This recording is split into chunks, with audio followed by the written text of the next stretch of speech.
Over the past 4 years, I've made over $10 million with Shopify e-commerce. And in this video, I'm gonna walk you through how to set up the foundations of your Shopify store so you're ready to start selling online. Once you click on the link in the resource sheet, it'll take you to this page. And right now, the offer that Shopify is giving us is you sign up for a free trial and then you get your first month for just $1. Very cool deal. Sometimes they have other deals, like your first 3 months are $1 each, or they have an extended free trial of 30 days for free before you get access. And so this is a really good offer, but by clicking the link in the resource sheet and using our Freedom link, you will get the best offer that Shopify is currently offering. So what we're gonna do is enter our brand email address that we created earlier on, and click Start Free Trial. Then it's gonna take you to a screen that looks like this. It's gonna try and ask you some questions about the business. What we're gonna do is just click Skip All. We don't need to do any of that. Where will your business be located? Select the country that you have set up your business in. So for this example, I'm gonna click on Australia and click Next. And now it's going to be creating your store. So we'll just give it a minute.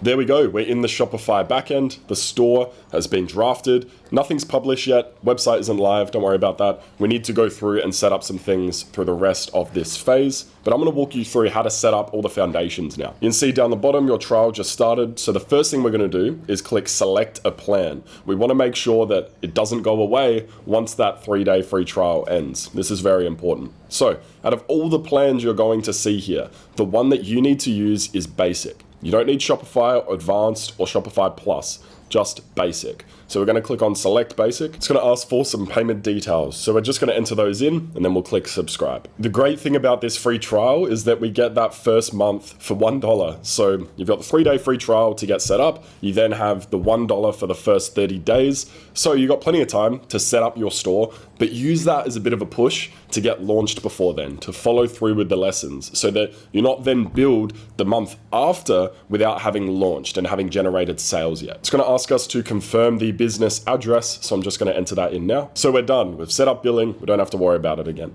Now I'm gonna walk you through the rest of the setup. What we're gonna do is click on settings here in the bottom left. Now we're just gonna move through each of these options on the left sidebar and I'll show you what information you need to enter. So we need to rename our store. Right now it's called My Store. We need to change that. So what we're gonna do, click on the pencil icon and we're gonna change the store name to be our brand name, which is Pure Water. Hit save.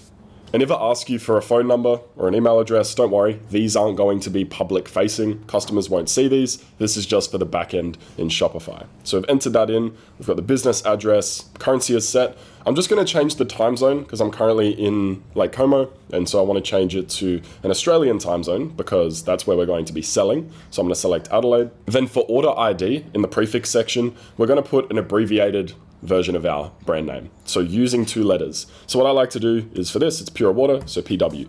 And that means the order numbers will display as PW 1001 and so on. So we just want to set that up, leave suffix blank. You don't need to change anything else on this screen and then hit save. So the plan has already been sorted, so we don't need to worry about that. Billing, we've already set up as well, connected the card to use when our free trial ends. Users and permissions, we don't need to worry about this either. This is going to be something we'll use later if you do need to give other people access to your store, but you don't need to do it for now. Let's go into the payment section. So this is how we're going to be able to accept payments from our customers. And so the one that is recommended by default in most countries is Shopify Payments. If this doesn't appear for you, that means that it's not supported in your country and you'll be able to set up an alternative payment provider. And so if that is the case, just Google your country followed by Shopify payment providers, and then you can find one that suits you, apply for them, you have to give them your business information, and then you'll be able to connect it into Shopify. But for us, it's easy. We're an Australian business, and so we can go ahead and connect to Shopify Payments. So we're gonna click Complete Account Setup. It's gonna ask us if we are a business. We're gonna select that. And for you, you're gonna click Sole Trader if that's what you've registered as. For us, it's gonna be a corporation because we created a company. Business details have been added. It's gonna ask us for our industry type. So we're gonna click on that and go to Retail. Subcategory, this is going to depend on the products that you are selling. So we're going to find one that suits Pure Water here. I think the one that's most applicable for us is home goods and furniture. So I'm going to select that and then click on next. Now it's going to ask you for some further business details, so we're just going to go through and keep entering information until we've got right through to the end. At the top, there's going to be these checkboxes, so you want to make sure you tick this person owns 25% or more equity in the business, and then with equity set it to 100% if you've just set up as a sole trader, and then from here make sure you tick these other boxes as well, enter in the rest of the information, and then hit next. If there's no other directors or owners of the business, you can just click next for both of these screens, and then it's going to do this final review for us. It's going to show us all the information and just ask us to confirm that we actually own this business. The document that you want to upload here is the document you got from the Australian Business Register when you set up as a sole trader. This is just the confirmation document. You would have received it when you got your ABN, and so you want to put something in here that just verifies that this business actually exists. Once we've done that, we click on done. It's going to ask us to verify ourselves as well. So how we're going to do that, going to click upload document. I'm going to upload a copy of my passport. Once all those documents have been added, we're going to click confirm and then submit for verification. It's going to say your information has been submitted, and it's going to ask us to add our bank account. So we want to do this now. This is where you want to enter in the BSB and account number. If you are an Australian business, if you're a US business, it's going to be your routing number and your account number. And if you're from somewhere else in the world, you're just going to enter in what your business bank account details are. With those bank details added, it's going to say bank account is successfully set up, and we now have access to Shopify payments. If they need any more personal information or business information, you'll receive an email from Shopify. But for now, that's all that we need to do there. Down below, we're going to see PayPal. We're not going to click on that yet and complete the setup. We'll do that in a later video. I just want to do that separately so I can walk you through how to do all that. Then we're going to move to checkout. When it asks for customer contact method, want to change it to email. We just want people's emails to monitor their orders, to track them through the process, and also add them to our newsletter. We don't want people to give us their phone number as the main way of contacting them. That just makes it more difficult for you. When it says customer information, we want to click on require first and last name, and then shipping address phone number, we want to select optional. In the marketing options tab, we're going to select pre-selected for email to increase the number of people that sign up to our email list. They can deselect that during checkout. So if they don't want to be a part of our email list, they can say so. And then with tipping, this one's an interesting one. I will turn this on. I recommend you do the same, because some people will leave a tip. They'll just do it. If the option is there for people to do things, a small percentage of them will do them. So we want to have tipping there because that can dramatically change your profit margins. And then we're going to leave the rest as is. All of these boxes should be ticked. For order processing, we want to make sure don't fulfill any of the orders line items automatically is selected as well. And then automatically archive the order should be ticked too. So there's nothing else that we need to change on this page. So we're just going to click save. And we're going to skip customer accounts because we don't need those. Then we move to the next tab, which is shipping and delivery. In here, you want to go up to this top shipping rate section here and click on it. And by default, all of the products that you end up selling will be entered into here. And we're going to first of all delete international. So click on these dots and click delete.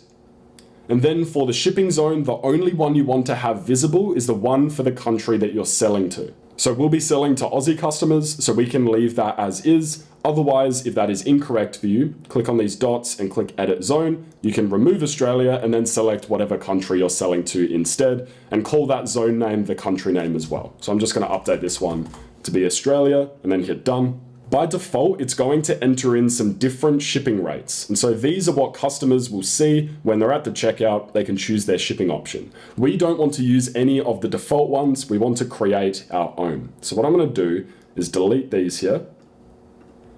So we have a clean slate, and then we're going to go ahead and click add rate. In the shipping rate toggle, we want to change it to custom. And here we're going to put in free priority delivery 5 to 9 days. Now adjust this based on the shipping times that have been told to you by our agent for the product that you're going to sell. Don't set unrealistic expectations. Don't tell customers it's going to get there in 2 to 3 days if you know that shipping time takes 5 to 9. And you might be saying, well, I'd never do that. But there are people out there that will lie about the shipping times just to get people to buy, and we don't want that. It creates a very negative customer experience. For price, we're going to leave it as 0, and then we're going to click done. Then we're going to add one more shipping rate. So click add rate, shipping rate, change it to custom. And in the custom rate name, we're going to put premium insured delivery. 5 to 9 days. The price for this is going to be $2.95. So if a product does get lost in transit or there's any issues, it will be covered by the agent and the supplier. But we offer this as a little bonus add-on for customers to choose to help increase our average order value. And if somebody chooses this, even though they will get the same customer experience and will take care of our customers regardless of if they chose this or not, this is a great way to get an extra $3 profit per order for the customers that just want this peace of mind. You only need to set up these 2 shipping rates for the country that you're selling to. You don't need to create ones for worldwide. You should only be selling to one country anyway, so make sure you create the shipping zone and the rates for that country. Taxes and duties, we can skip that. I'm going to do a separate video on when you need to register for GST as an Australian business, sales tax as a US business, or VAT for a European or UK business.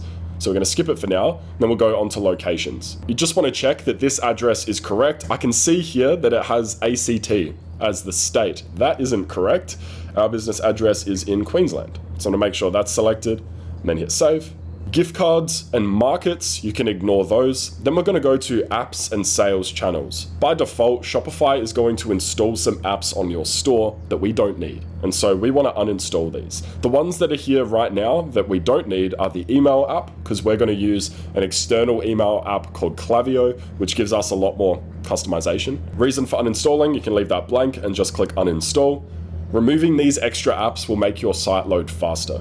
We're going to remove point of sale as well. This is used for people that are selling in person with their Shopify store. Then just leave online store and shop, leave those in there, and then we're good to go. Now we're going to move on to domains. So we need to connect the domain that you just purchased earlier in this phase to your store so people can actually access your website. So what we want to do here is click connect existing domain. You want to type in the domain that you purchased on GoDaddy. Then it's going to say to connect your domain, follow the instructions. So we're going to click on follow settings instructions. It will open a new tab for us. On this help screen, we want to go down to connect your third-party domain to Shopify manually. We're going to click on this one.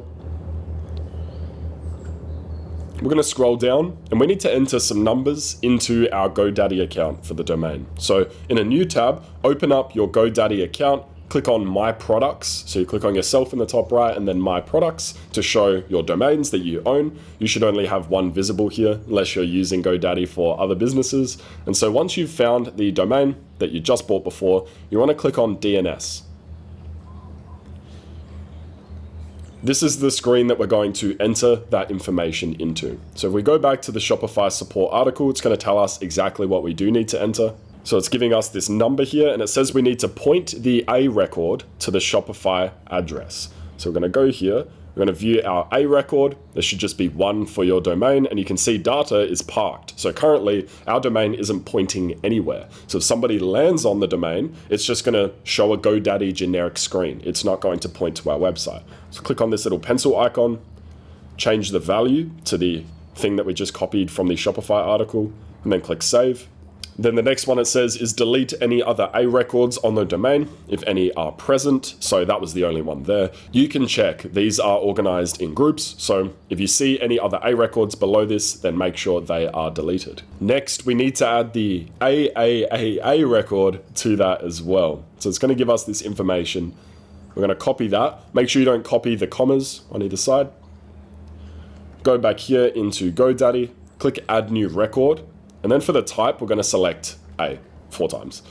And then we're going to put value. We're going to paste what we just grabbed. And then in the name, we're going to put at. It's going to update. Now we'll move on to the final one, which is a CNAME record. So we want to point the www to shops.myshopify.com. So we're going to grab this again. Going to go back into the DNS. And we can see the CNAME here, where the name is www. We want to change it from purewater.com.au and click on the pencil icon. We want to paste in the value that Shopify has given us. This will make sure when somebody does go to your URL, it's going to take them to your Shopify store, which is what we need. Once you've done those setup steps, you want to head back into Shopify and click on Verify Connection. It's just going to load for us, and there we go. It's connected. You're going to see this little banner that has SSL pending. This is the thing that secures a domain, and so it's going to take a little bit of time before this is ready. So you don't need to worry about that now. But we've set up the domain for your store. So congrats, it's all connected now. Now moving on, we want to ignore customer events, ignore brand, notifications, custom data, languages, customer privacy. We're going to end up on policies. So this is the last thing that we do need to customize in this section. So what we need is a refund policy, we need a privacy policy, and a terms of service. And so the great thing that Shopify does is that you can click this create from template button. This is going to fill it in for us, and then we can go in and insert the changes that we need to make. And so by default, it's going to enter in a 30-day return policy, which is what you're going to offer for your store. And this is something that your agent is going to actually honor as well. And so if we have a look in here, we want to change the email address to be your brand email address. So what I like to do is just enter it once and then grab it and then paste it wherever the other email is. The reason that it's showing my other email address is because I already have a Shopify admin account with multiple stores, and so that's the email that was connected to it. So I want to change it for this one specifically to be the brand email. The only thing you'll need to remove from here is this section if you are not based in Europe. And so we're going to remove that here because we are selling to Aussie customers, and so it's not relevant. And the last thing we need to add is the insert return address. And we'll say, please note the returns will need to be sent to the following address. We're going to change this because we don't know the specific address of where our supplier is based for the product that you're selling. It'll vary based on what product you sell. So we don't have that information yet, and we don't want to list that in here. So we're going to go here and just remove this section altogether. And that's all we need to do. So now we have a return and refund policy. Now moving on to the next section, privacy policy. Click create from template, do the same thing. You're going to remove all of this stuff that is highlighted in yellow. There we go. Last updated, you want to enter in today's date. It's the 27th of April, 2024. This privacy policy describes how and it inserts your brand name into here and your brand domain, which is exactly what we need. We're just going to scroll through and there's going to be a few sections to customize. It's going to have some templates in there that we need to adjust. So scrolling through, this all looks good. Nothing that we need to change in these sections. Cookies, we can leave that in there. How we disclose personal information. So we're going to see another highlighted section. So we're going to remove this chunk here because it says note to merchant, insert the following sentence if using Shopify's ad services. We're not using that. That is an advanced feature for people on the Shopify Plus plan. So we don't want that. We're just going to remove that, but we want to leave this sentence in here that was just at the end of that. So we'll leave that and then we'll move on. Here we go, another note to merchant. And so we can go ahead and grab all this, select it and delete it. I'm going to delete this as well. Just going to fix that because user-generated content changed the style, so we'll just move it back to a header. Leave that as is. Children's data, we're going to remove this bit at the end. Everything else is staying the same. So what we're going to do now is remove the yellow background on all of this stuff because we do want to keep it in here. So we're just going to click on clear formatting. I'm just going to bold this again. There we go. We're going to remove this note to merchant. We don't want that in there. And another note to merchant. So we're going to remove that as well. There we go. Same thing with this section. Going to go up here and click on clear formatting. That's going to remove the yellow background. Then we're going to bold the start of it so it looks like it's meant to look. There we go. Scrolling down, another note to merchant. You can remove this again because we're not using Shopify audiences. Complaints, international users, and contact. So we want to remove this last part, note to merchant. We don't need that anymore. Then we're going to remove this part. From call to or, because we don't have a phone number that we want people to call us on. We just want them to email us. I'm going to put in the brand email address. Make sure the address is correct. It was, apart from ACT. I don't know why that's in there. It's Queensland. Awesome. That is your privacy policy done. Now terms of service. I'm going to click on create from template and we're going to do the same thing. This one's going to be a bit easier. There's less things that you do need to customize in this. So it's going to go through, see if there's anything we need to remove. Link to refund policy. So we're just going to remove that part at the end and just put a full stop so they can go and access our refund policy if they want to. We don't have to put the link there. Link to privacy policy. Just going to remove that part. So it just says governed by our privacy policy. We're just simplifying it a little bit so we don't have to grab the links yet, because we don't have those. We haven't set up those pages, which we'll do in a later video. Contact information. So this is where we're just going to remove trading name. We're going to swap the email address to be the brand email address. Business address, you want to enter that in there. Remove the insert business phone number.